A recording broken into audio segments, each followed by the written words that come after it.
Welcome to New Hope Missionary Baptist Church's online Bible study. And we're so grateful that you could take time out of your busy schedule to join us on this Thursday evening. We come to you live every Thursday night with the Bible study, and we just started a fresh look at a book by Tom Rainer.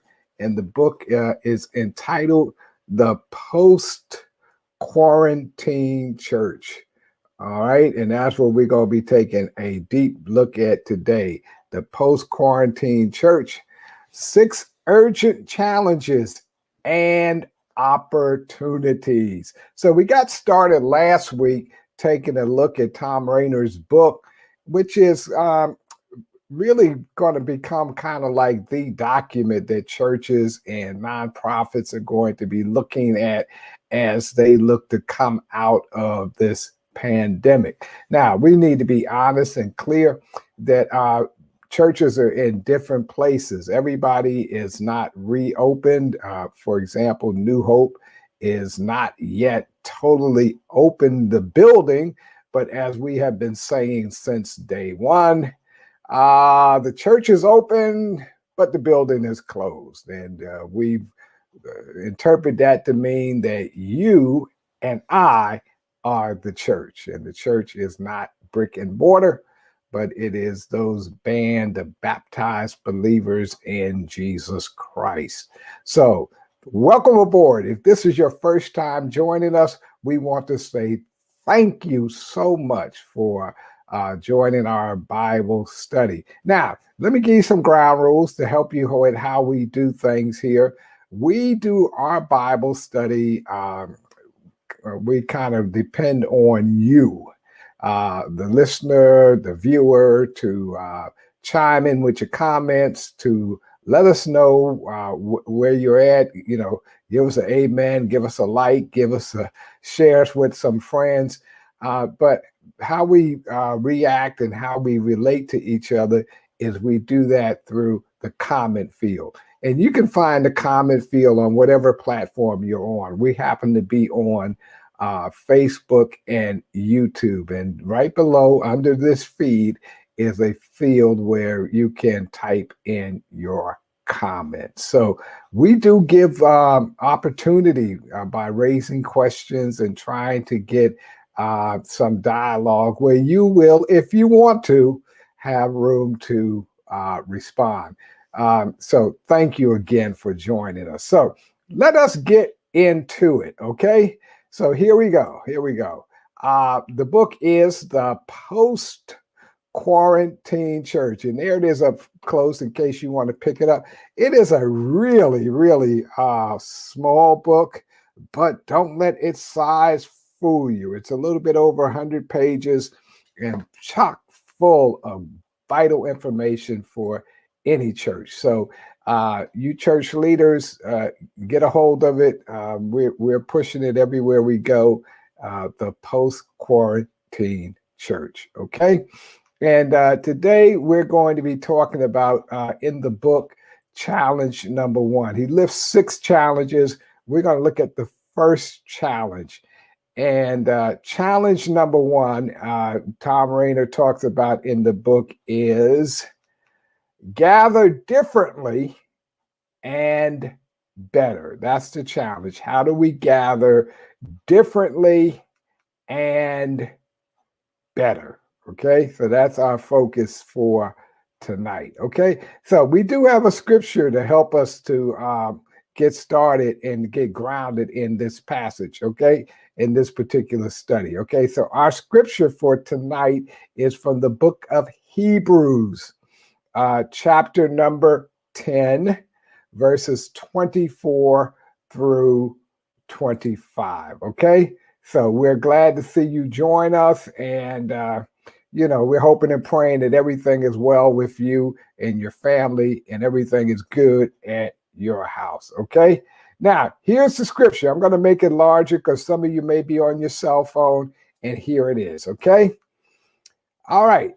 And let us consider how we may spur one another on toward love and good deeds, not giving up meeting together as some are in the habit of doing, but encouraging one another, and all the more as you see the day approaching.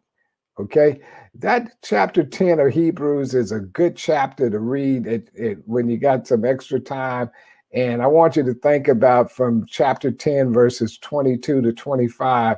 Uh, Paul writes about four things that he says, let us. And this is one of the let us things that he says. Let us consider how we can spur one another on toward love and good deeds, not giving up meeting together as some are in the habit of doing. Okay, so there's our scripture to help ground our study for the night. And we're really going to be talking about how to gather differently. Okay, now my question for you, first question for the night, and if you want to comment, we certainly appreciate that, is how were family gatherings different last year? How were family gatherings different last year? Okay. So, yeah, there you go. Just write in the comment field. I can tell you at my house, gatherings were less frequent. The we kind of for the most part, my wife and I and my two daughters, we kind of all came together and cocooned and stayed close. We didn't have any too many outside influences, other people coming over. So yeah, so how did it go? Okay. We couldn't. Okay, that's a no gatherings. That's isn't that something, you know? And when you got family, you're used to like at birthdays, 4th of July, Memorial Day, Labor Day. The big holidays, sometime during the summer. We were used to as a people coming together. Sharing. Things together. So, here's an interesting. Michelle says the gatherings were virtual, and we've seen a lot of that, right? We meet up with people on, FaceTime, on Skype, or on Zoom calls, and I kept my bubble real tight. We only met with a very few people. Okay. Joanne Fair says Mother's Day. Different, right? Okay. Wearing masks. Okay. Gatherings virtual. Okay. So, it's been different, hasn't it?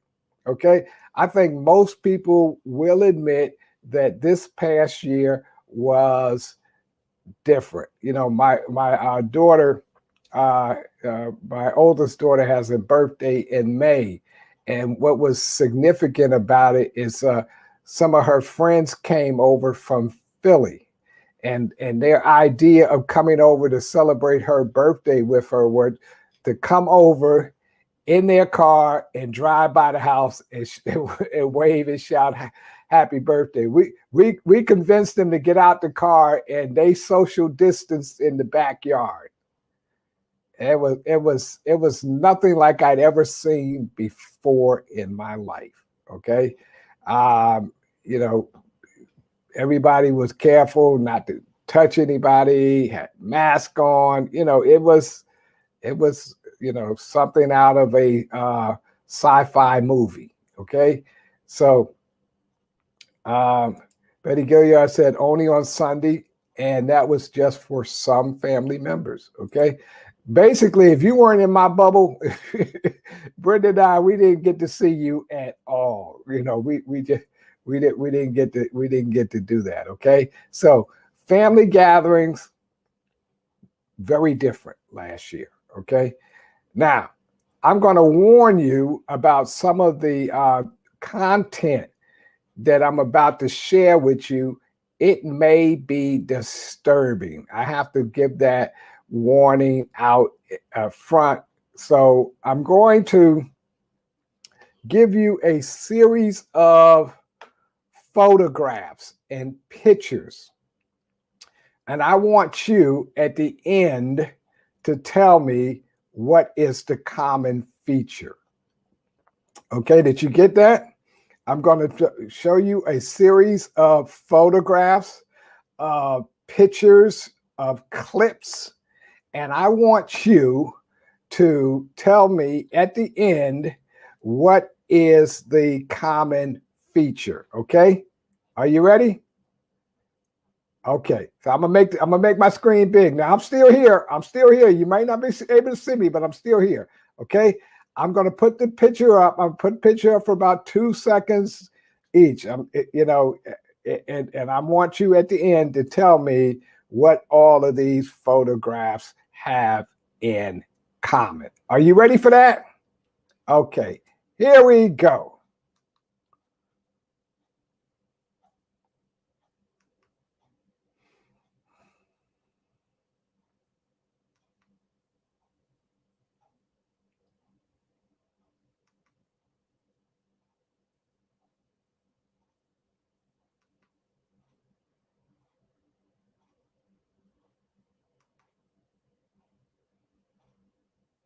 Did you get it yet?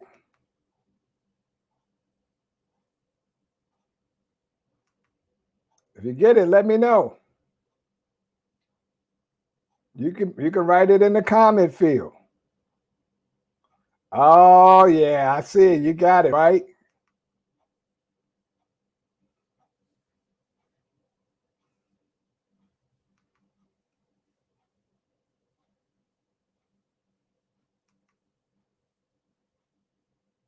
How we do? How do we do? All right. Did you do it? Okay. Okay. Michelle Carter says these are places where people gather. Okay. Elizabeth Jackson says things and places that we couldn't go. Okay. Lastrina Clinton says social gatherings. Ah, the perceptive one. Cowell says no mask. Okay. Gatherings. All right. I'm going to go back over the list for you and I'm going to help you see this. Okay. All right. Y'all ready for this? Okay. So here we go. Some disturbing pictures. Okay. This picture is a picture of Lakewood Church. Okay. Let me make it bigger. Okay. That's Lakewood Church. Lakewood Church in Texas, Houston, seats 16,800 people. Over 50,000 people gather in Lakewood Church every week. Okay. That's pre-pandemic. Now, during the pandemic, we don't know the numbers. Okay. All right. Here's another one. Okay. This really is a family, a group of people. If you look in their laps, you find that they have Bibles in their laps. Okay. All right. They're having church in the park. Aha. This is a group in Texas. I forget the name of the town. Let's see, I got some notes here. I'm trying to get my notes to come up. But this lady in white is the pastor. And one day she was riding around and she saw some couple people standing under a tree. So she decided to go over and talk to the people and have prayer. And she served them communion. And so she started a ministry at the church under the tree. And twice a month, she goes and she has people to meet her under the tree. There's a church. Okay. Stanley Funeral Home. Not necessarily Stanley, but funeral homes are becoming popular destinations to have church. Churches, there have been some funeral homes that have been converted to churches. And when churches were not able to open, a lot of times some of them went and simply moved their service over to the funeral home. This is a church that is actually on top of a volcano. Okay, it is built. You know, you can't miss it. Has what a scenic view. Okay, um, talk about church. Okay, so now this is a place where churches often meet. Starbucks. Okay. Pre-pandemic, it was a favorite destination for Bible studies, for small groups, for life groups. They would meet over a cup of coffee, sit there and talk and have Bible study church right in Starbucks. Okay. This is a familiar place for churches to meet inside of high schools, inside of school auditoriums. Okay. Very popular place. Even in New York State and some other states during the pandemic, people were able to meet in schools. This is Newell, PA. This is a pastor who is actually at a drive-in theater. You can see the screen behind him. He's on this scissor boom, this thing that lifts him up, and he's preaching, and the folk are in their cars. Okay, he turned the drive-in theater into a church. That's right, cruise ships. A lot of times cruise ships have churches that will rent out, book part of the cruise ship. Some well-known Christian artists and broadcasters, they will rent ships and they'll have church all on the cruise ship, right? Amazing. Okay.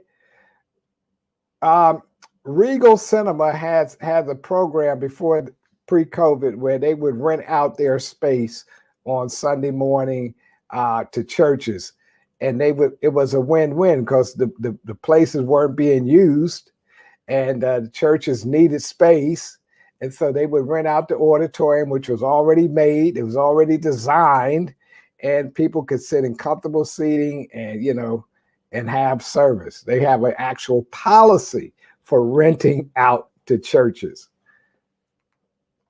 This the Ugly Coyote is actually a bar, but if you look at the tables, you'll find that this bar has been turned into a church.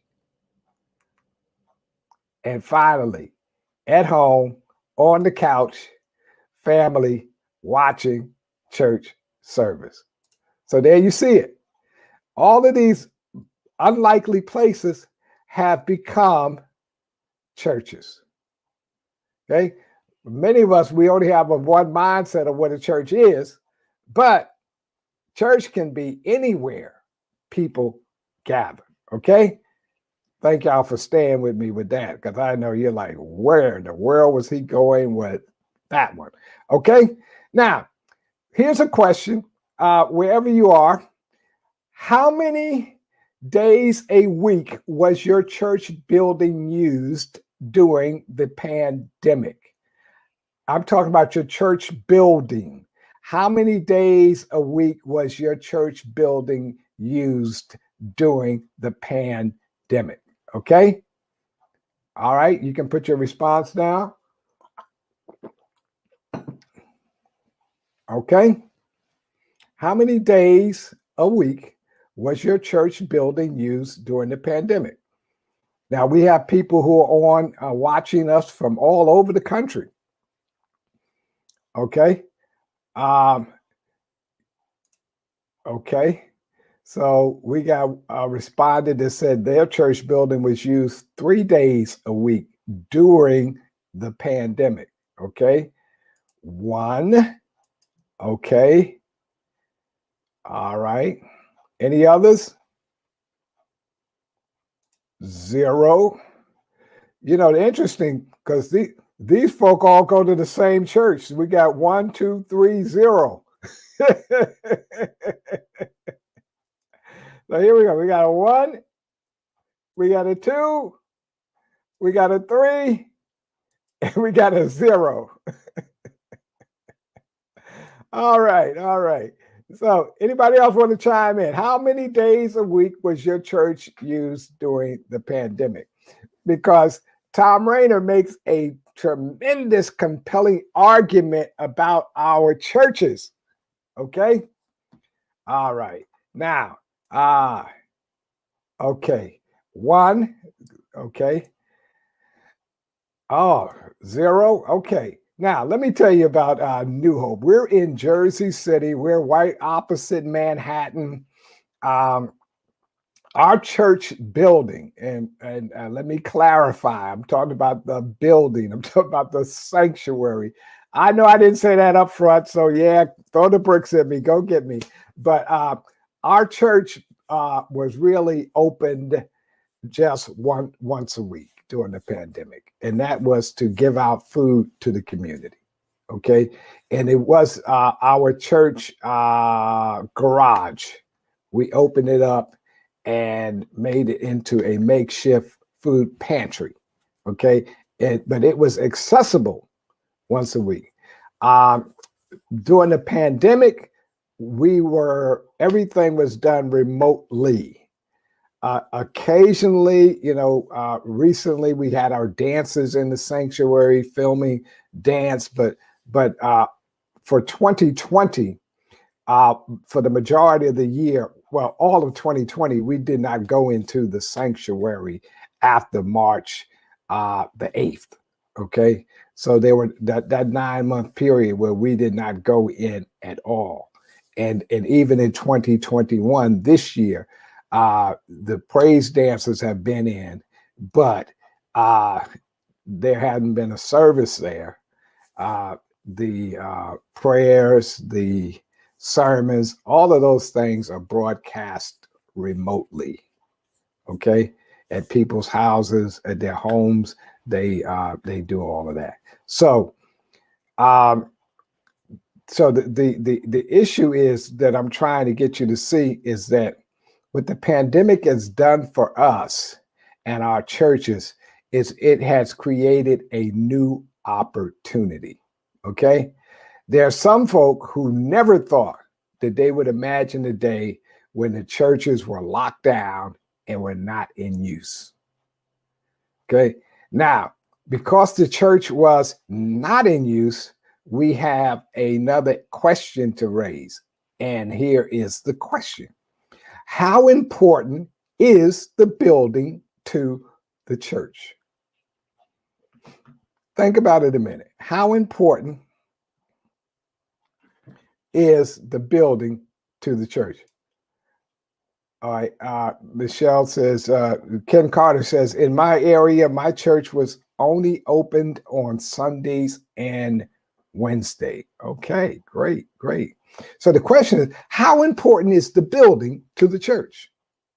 Now, most of us are savvy enough to know, and that's why I didn't spend a lot of time on it.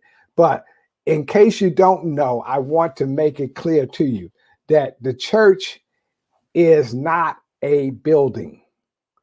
The building is where the church gathers. But as we found out, the church can gather in the park, the church can gather at the drive-in, church can gather at a bar, it can gather at a food store, it can gather at a Starbucks. The church is just a place. The building is just a place where it gathers. It is not the church. Okay, so how important is the building? Okay, we found out that it is not that important. That's a good point. Okay, that was pre-COVID. Okay, so I mean, I think what you're talking about, Mr. Carter, is that the church, it was open on Sunday and Wednesday. That was pre-COVID, but during COVID, I imagine it wasn't open on Sunday and Wednesday. Okay, thank you. We found out that the building is important, but we are the church. Now, bear with me a minute, because this is what Tom Rayner talks about. Because the church has now understood that it can survive, that it can, in some cases, thrive outside of the building, we need to rethink what we do with the building. Okay? Because now the building, we have discovered after over a year that we're not going to die, we're not going to cease to exist if we're not in the building. So now why not take that time and learn how to repurpose and use the building for the glory of God? Okay? That's what Rayner is getting to. And so I want to raise this question. Okay, I'm going somewhere, so stay with me. Okay, here's the question: what are some things churches do to show people that they are not welcome? Okay, what are some things churches do to show people they are not welcome? Now, reason why we're bringing this up, because we're at this wonderful place that God has brought us to, where some of us have realized that our churches were not as important to what we do as we thought they were. Okay, now we've got to start changing our mindset and our thinking about how we viewed our buildings, how we viewed our spaces. You know, a lot of times I remember going to church a lot, and I would go visit churches, and the usher would get up and say, and they've even said this in New Hope, that our doors hang on the hinges of welcome. We welcome you once. We welcome you twice. We welcome you 3 times in the name of Jesus Christ. Welcome, welcome, welcome. Then, you know, they turn around, walk away, and they go back to being the same person they were before. Okay. Now, what happens is a lot of our churches, unbeknownst to us, because we don't get to see it, have done things and acted in such a way till we say to people in a subtle way, you're not welcome. So how do we do that? Well, I'm gonna show you this. I hate to show you this, but this I'm gonna show you this. This is really disturbing. Okay. Okay. All right. Free pants required to enter service. Now I'm laughing because I'm almost crying, okay? Because some of you who have been at New Hope when I got there know that we didn't have this sign, but we had this mindset that come as you are, except that if you're a woman, you can't wear pants. Hello? Y'all remember that? We always said, no, Jesus looks on, man look on the outward appearance, but God looks on the heart. And then we say, well, you know what, we're looking too. And it was important to us that you had to come a certain way. You had to dress a certain way, okay? Now, understand culturally, you got people today who women wear pants as often as men. You know, it's not that they necessarily trying to wear the pants. They just wear pants like men wear pants, okay? They wear them to work. They don't get to work and somebody tells them at work, you can't go to work because you got on pants. But then they come to the God who's supposed to be the God who loves and embraces everybody. And then they say, well, no, you can't come in here. Not here. No. Go put on proper clothing.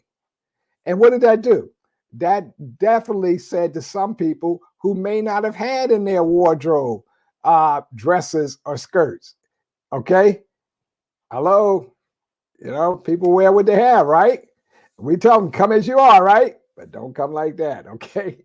Another thing is, you may have seen some of these signs, right? No food or drinks in the sanctuary, okay? We tell people in a real subtle way that our sanctuary, you better not bring nothing in there.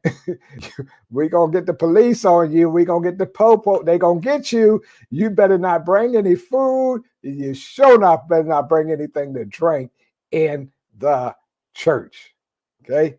But please come to church. Please come because we want you to come. Okay, here's another one.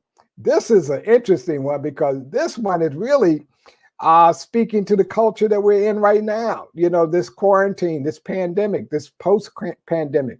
Here it is, okay? This sign says, no food or drink, pick up a bulletin, keep physically distanced and follow the ushers, stay in your seat, no singing, use the washroom at the back of the sanctuary. Now, these are common sense suggestions, right? But a lot of times they kind of suggest to people, you know, you got to follow our rules. Okay.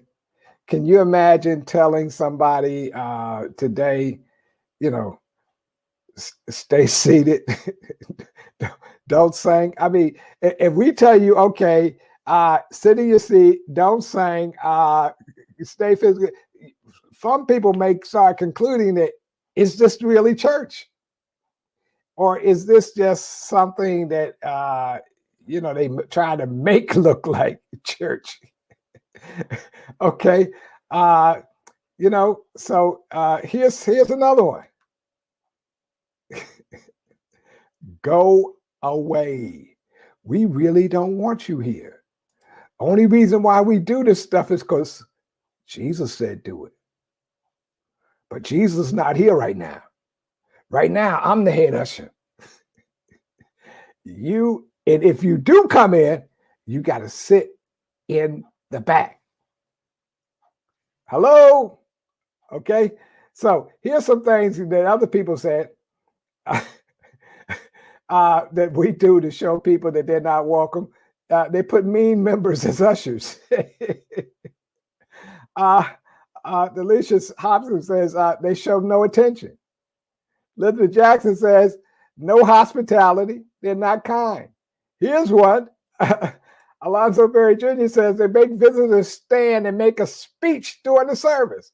Now, that's one of my pet peeves because I'm a preacher, I'm a public speaker, and I know my heart palpitates when somebody asks me to stand up in an environment that I'm not used to. And I'm like, what?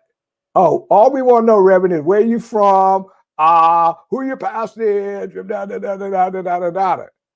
Okay, I don't know none of y'all. Okay. Okay. Let use church talk and language that only members can understand. You know, y'all know the church language, right? You know, and then we use it so often that we can't understand why other people think that we're a cult. Okay. But here it is. I knew it was going to be up there. I knew it was coming, but the members will eat and drink in the church. Well, I think we've got to start rethinking church. That's what Tom Rainer talks about. If we're going to ask people to come to our churches, we can't keep putting our little rules up there and say, come, but you can only come when you do the way we want you to do. Just the way it is. People wonder why people don't come. And then when you look at the list of rules, and some of our rules are written, but most of our rules are not written. And then the ones that are on the wall, they're like, you can't go here, you can't go there, you got to be quiet, you can't come in the sanctuary after a certain time. You're like, oh my goodness. And for all of that, people are like, you know what, I'll just stay home. Okay. Okay. She said, what church are you from? You don't have a church. How about that? Yeah, because the first thing the usher said, will you give us your name and your church home and your pastor? And people ain't been in New Hope in 30 years. My pastor is Reverend Williams. Okay. And so these are some of the things that we put up that we kind of say to people, look, it may not be a good idea for you to come here. Okay. Here's a sign that was on church parking lot. Church parking only, anytime. Violators will be towed at the owner's expense. Can you imagine going to church and getting towed? I mean, can you imagine going to church and getting your car towed for going to church? Because you parked in the pastor's spot, the deacon spot, the mother of the church spot. Oh my gosh, you could set off a world war. All right. Okay. All right. As Eve Dickey says, asking people to get up and make that pronouncement about who they are, where they from. Everybody doesn't go to church. That's a great point. Okay. So just want you to think about that. Now, what if our churches thought of ways to bring the community in instead of keeping them out? Tom Rainer talked about one church that was trying to embrace the community, and they wonder why the community people wouldn't come to their church. And Rainer, in his group, Church Answer, they went in and they start asking the pastor and the leadership about, what it is you want to do. And they like, we're friendly, we want the community to come in. And so he happened to pass by a document that was laying out and asked what was it. And it was the document for community use of the church. He said the document was 64 pages long. If you got a 64-page document to use your church, to use your kitchen, to use your sanctuary, you really are saying to people, don't even apply. 64 pages. I mean, people could sign a mortgage, And so he said to the pastor, look, this is why people don't want to come, because you're saying they can come and they look at all of this stuff and all these rules and regulations. And he said one church had a regulation that nobody could rent the church unless they had a member of the church who made the request for them. Okay. And the member of the church who made the request had to be at the function. So you want to have a birthday party, you want to have a shower, you want to have something, you couldn't just rent the church. You had to get an insider to rent it for you. And then the insider had to be there the whole time. Oh, the subtle things we do. Okay. Now, along comes a pandemic and says to us, it's time to reset our perspective in this new era. Okay. All right. I'm going to suggest something that may be an anathema to some of you. Okay. Okay. Here it is. I'm going to suggest this. What if we asked the community how our church facilities could best serve them? We have too long been saying as a church, if we build it, they'll come. And we built it. And the builder generation is the generation that's before me. I'm a boomer, but the builder generation is that generation was born between 1926 and 1944, somewhere around there. That generation built churches. You look in most communities, a lot of the churches that are still around, the mainline denominational churches, were built, in the 20s, 30s, 40s. That was the heyday for building churches. Okay, and they built the church not with the community in mind, but with the members in mind. So church was the place for the members. So what if your church became a place for the community instead of just a place in the community? You see the play on words?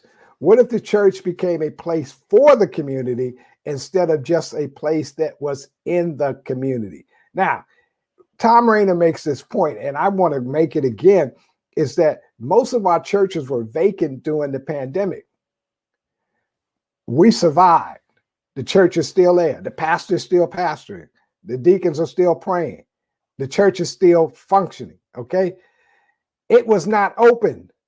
It wasn't open to members, and it wasn't open to community, but it's still there. Most churches before the pandemic were only open once or twice a week anyway. So what did they do with the other time that they had available? They locked it up. And so We keep talking about kids have nowhere to go. There are no community centers. There are no that in churches. Most of them don't have mortgages. Most of them been paid for, burnt the mortgage 20, 30, 50 years ago. And they have the space and they have real estate and they have all this value and it's doing nothing. Okay.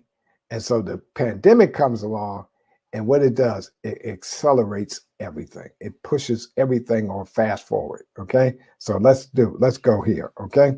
Now, how important has your church been to your community during the pandemic? Okay. I'm going to give you a minute to think about that. I'll make it bigger so you can look at it if you're on your cell phone.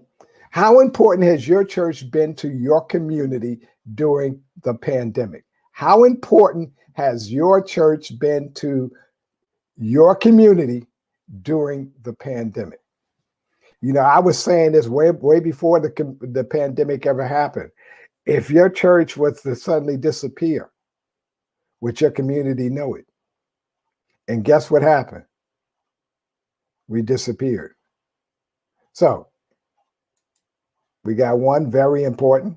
Okay, that's anybody else?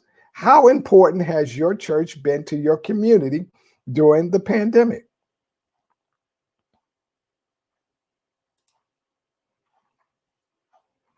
Okay, think about it.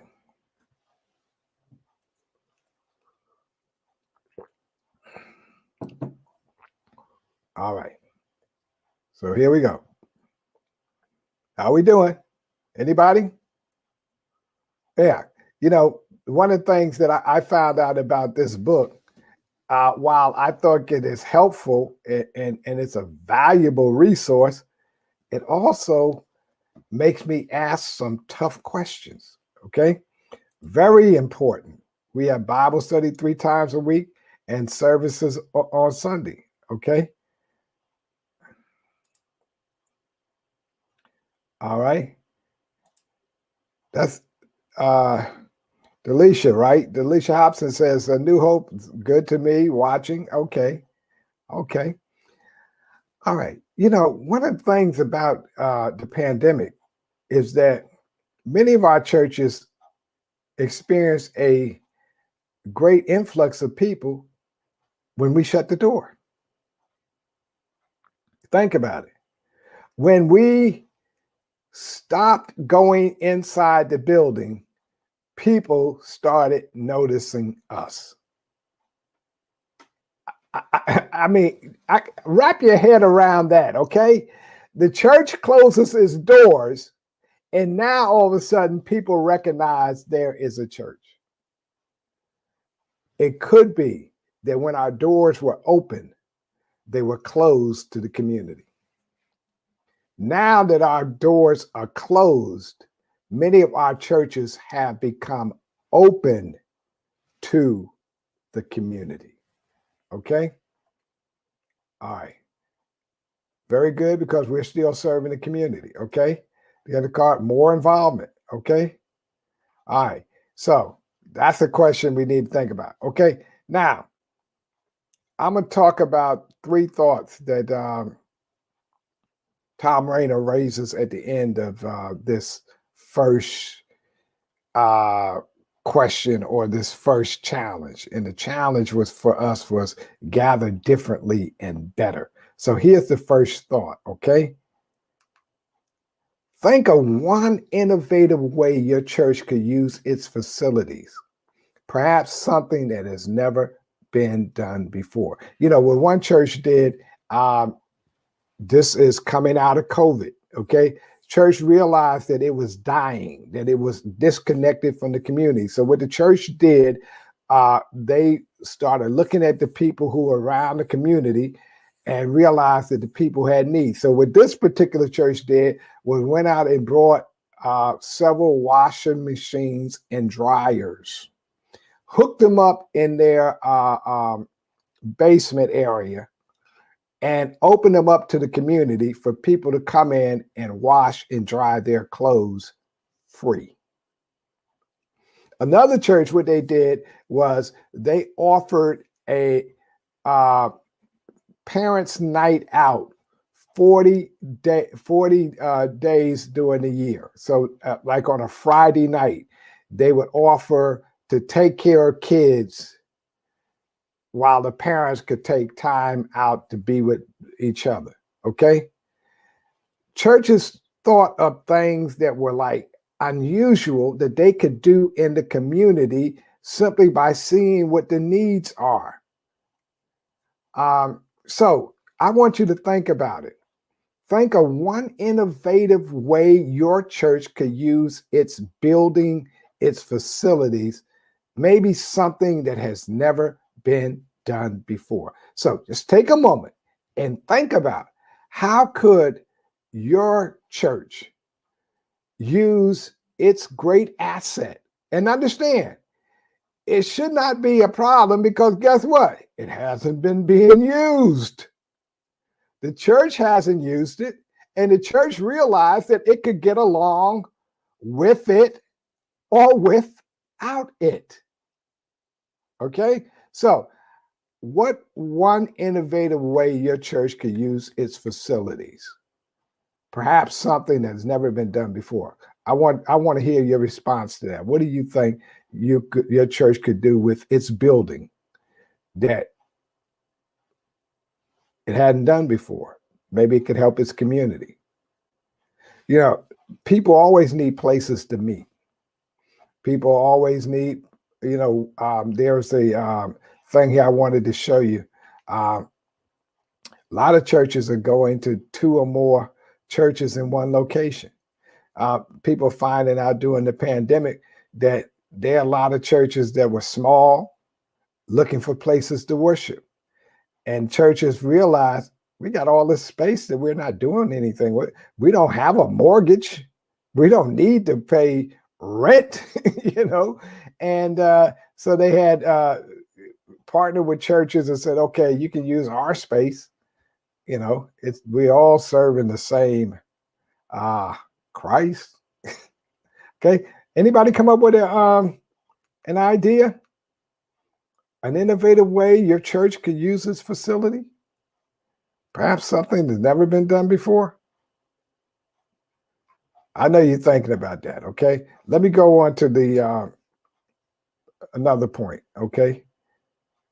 That's awesome. Thank you. Joanne Fair says to teach adults in the community a new skill to find new employment. That is how we're going to have to learn to partner with our communities. We're going to have to be the place that brings it to where they can get it. Okay. I was just talking to Dr. Tyler today about seeing if we can't help people get, who maybe went to school and didn't finish an associate's degree, but wanted to go on and complete a bachelor's degree. Find ways that we can partner with a university to bring that right there to where they would have went to go to Bible study, and they can take that night and go to school and wind up after 18 months or so with a degree, get a better job, change the trajectory of their life, change their life for not only themselves, but change it for their children. Why? Because we got space. And what has the space been doing? It's been vacant. What are some other things?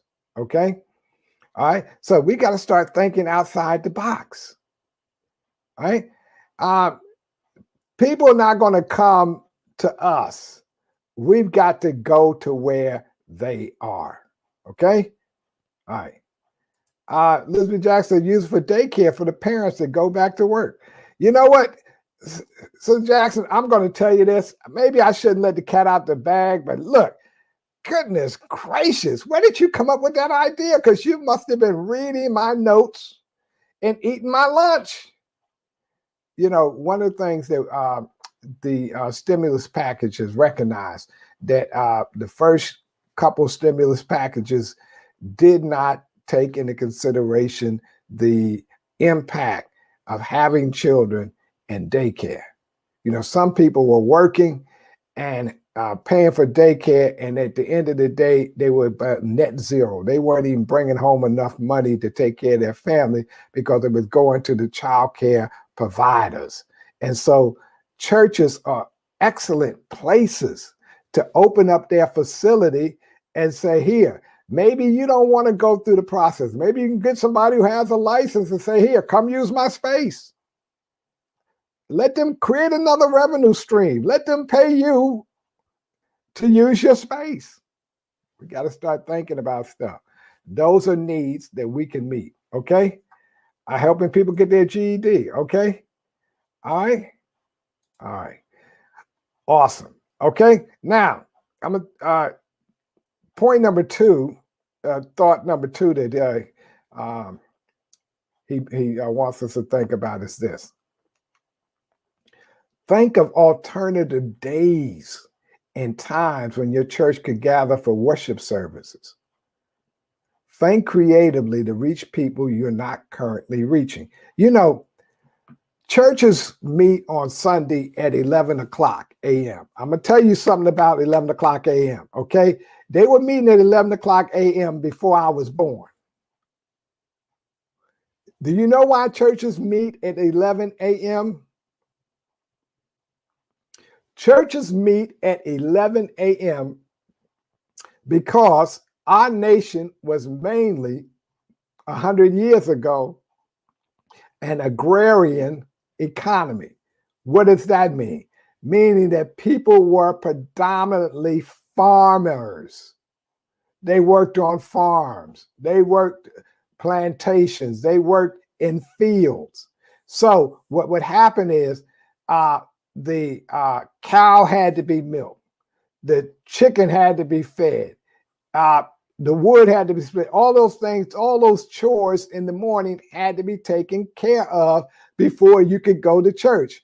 So church would not happen at 6 a.m. because that's when people are getting up already out taking care of their chores. And it wasn't until 10, 11, 12, 11 o'clock or so that people actually were able to come in, get dressed up, and then go out to the church. So 11 o'clock was the established time for farmers to go to church. How many farmers do we have on this Bible study tonight? How many of y'all milked a cow this morning? Okay, it just doesn't happen. We are no longer agrarian. Okay, we have moved way past that. We are now in the digital age. Guess what? 1/3 of your population and my population, your town and my town, 1/3 of the people work on Sunday morning around 11 o'clock. How do we know that? When we broadcast at 11 a.m., we know exactly how many people are online watching us. We have a ticker that tells us how many people are online. What we also know, because of the metrics with YouTube and Facebook, that we have more people who watch us after 11 o'clock than watch us when we're on live, because people work, because people have other things to do. And what the pandemic has done, it has freed us up to look at our time differently. As a result, we decided at New Hope that we could have a Bible study on Monday night. We could have a Bible study on Wednesday at noon. We could have a Bible study on Thursday, because people are available at different times. Did you see that? Okay, so think of alternative days and times when your church could gather for worship services. Some churches have figured that after the pandemic, maybe when they met, it didn't make sense. Maybe they need to change the time. You know, that's a conversation that folk need to have. Okay, to reach more people, to reach a different audience. Okay. And the third and final thought that he raises is this: think of ways your church could possibly partner with the local government or schools to use your facilities. Okay. One of the biggest problems we have in our town is, with our school system, our buildings. There's overcrowded. They're not up to a standards they need to be at. And churches, you go up and down the main thoroughfares of our city, all you see every day during those hours when kids are in school and the latchkey hours between 3 and 6 p.m., what do you see? Empty, locked churches. Okay? They're not doing anything. They're not reaching the community. Community's not going there. And so now what Rayner says, we need to think of ways that the church could possibly partner with the local government or the schools to use our facilities. A lot of churches partner with the schools to use the schools, but what about churches becoming daycare or becoming after-school places to help with, making sure that our kids are cared for and safe after school? And guess what? There's a lot of grant money. There's a lot of resources now, because even the federal government is realizing that they don't have the answers. Okay? I kind of got upward basketball or soccer leagues. I mean, these are things that churches can do if they want to gather better and differently. Okay? So that's that. So what we're going to do now at our next session, we're going to look at the second challenge, okay? And our second challenge is going to be, how do we seize the opportunity to reach the digital world, okay? That's what we're going to be talking about when we meet next time. How we going to reach the digital world. So I want to ask you, do you have any questions? Do you have any comments? Has this provoked any thoughts in you? You got any ideas? Because anybody now who comes back and say that we can't use the church for X, Y, Z, you got to ask them, well, what have we used it for in the last year? Nothing. Absolutely nothing. We didn't have your choir rehearsal. We didn't have your missionary meeting. We didn't have our church conference. We didn't have Bible study. We had nothing in the church. And the building's been paid for. It's there. It's the biggest thing in the community. The community is crying that it needs services. It needs help. And guess what? If we want the community to come to us, we have got to figure out how best to meet the needs of our communities. Does that help you? Okay. Kendall Carter says, during my formative years, the church, the support, the Boy Scout troops, those are things that churches have been known for. I know when I was in the Boy Scouts growing up, there was a church, St. Augustine, that had the Boy Scout Troop 44, Asbury Park. Yeah, we were there, but it was a local church that sponsored the Boys Club, and me and my brothers, we were members of that Troop 44 in Asbury Park, and I'll never forget the values and the things I've learned, and it was a church that opened the doors. And I ain't gonna tell you how many years ago that was, but that was a long time ago. Okay. But, we have in the past at New Hope opened our doors to AA, to different groups, to sororities and fraternities, groups in our community who wanted space to meet, and here it is. You got an asset that's been paid for. and you talk to most churches have burnt their mortgage a long time ago. So they got this asset and they're crying about having money. And then here you got this opportunity to say, okay, what does our community need? And we know coming out of COVID, out of this pandemic, a lot of people are going to need care. They're going to need, wellness places. They're going to need places for their children to be cared for. They're going to need services that can be brought to them, and if not brought to their house, at least brought to their neighborhood where they can access them. And we already have the spot. And that was one of the more valuable things that I learned out of this first challenge: how to gather better. And that's what we need to do. We need to learn how we're going to gather, not just return, but we need to return differently, and we need to return better. Okay. All right. So I hear you, Mr. Carter said they got tornado warning, so we're going to pray God keep y'all safe down there. Having 2 parking lots and no parking in that area, let them park. Okay, those are great ideas. We've got to learn how to partner with the community.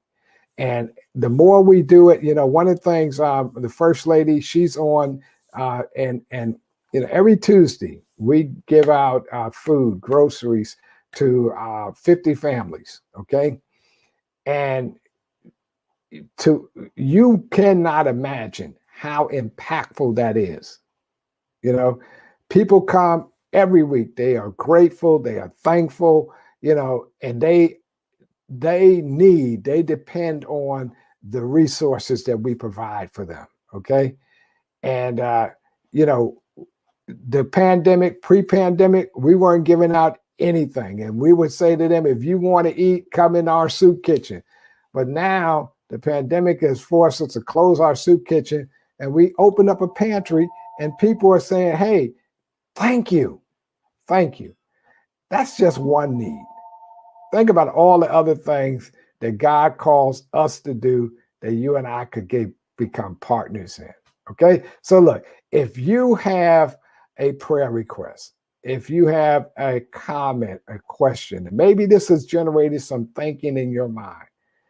What would you want your church to be like when it comes out of the quarantine? What are some things that we could leverage our facilities to do? Okay. One of the things that we have to realize as a people, our churches have always been central to our communities. If it didn't come out of church, if it wasn't voiced from the pulpit, many of us didn't listen to it and we didn't heed it. Okay. Now, coming out of this pandemic, we have this wonderful opportunity to reimagine what could we do with a space that we haven't had need of in over a year. Just thinking. Okay. So got a prayer request, raise it, and we're going to get ready to close with a word of prayer. So will you join me as we get ready to go to God in prayer? Okay. Let's do that. Okay. Okay. So let me do this.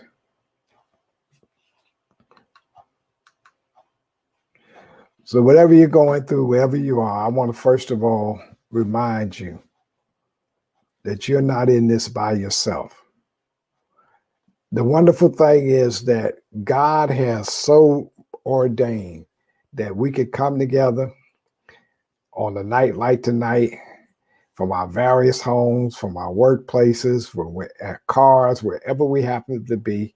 And our coming together constitutes us being the church. We don't need brick and mortar. We are the church, and God has kept us. And so tonight I'm going to be praying for you. Whatever you're going through, whatever you are up against, whatever barriers are in your life, whatever difficulties that you are facing, I'm praying that God would be with you, Open the doors that you need open. Close the doors that you need closed. That he would be your doctor, that he would be your healer and your deliverer, that he would be the one who stands in the gap for you. Will you pray with me? Lord, thank you for this day. Thank you for the time that you've given us that we can look at your word and look at what the Apostle Paul tells us, that we shouldn't forsake the assembling of ourselves together. But thank you that we could come together, even in a digital format, even in the places where we are, that you, God, in your great wisdom, has created all of this technology.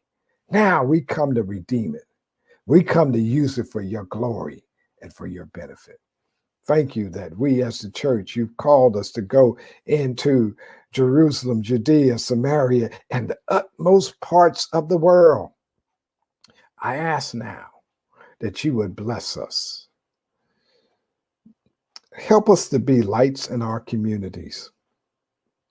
Help us to be willing to share what you've given us.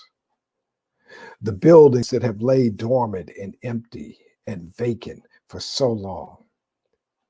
Now, God, as we see some light at the end of the tunnel, as we get hopeful about the possibility of going back in, help us, God, to go in with a new mindset that we all are your creation. So I pray for that mother who struggles with childcare. I pray for that person who hasn't been to a doctor but needs to see one. I pray that for the person who is having financial difficulty and would need to learn how to manage and take care of their resources. And I thank you, Jesus, that you've given us the ability to meet those needs. Now, God, for the person who is sick, I pray for healing. For the person who's bewildered and, Lord, just tired, just been through too much, too long, would you speak peace to their soul? For that child who's having a difficulty learning and keeping pace, open their understanding. Give them wisdom that only comes from above. Now, God, go with us and stand by us is my prayer. Hold us and keep us in your hand. And I ask all of these blessings in the strong, mighty, and majestic name of Jesus the Christ, I pray. Amen. God bless you, my brothers and my sisters. I want you to hang on in there. I want you to be encouraged. You know, weeping may last for a night, but joy, I'm talking about real joy, comes in the morning. You just hang on in there. The morning light will appear. Thank God, because our God is able to do exceedingly and abundantly above anything that we could ever think or ask. May God bless you. Amen.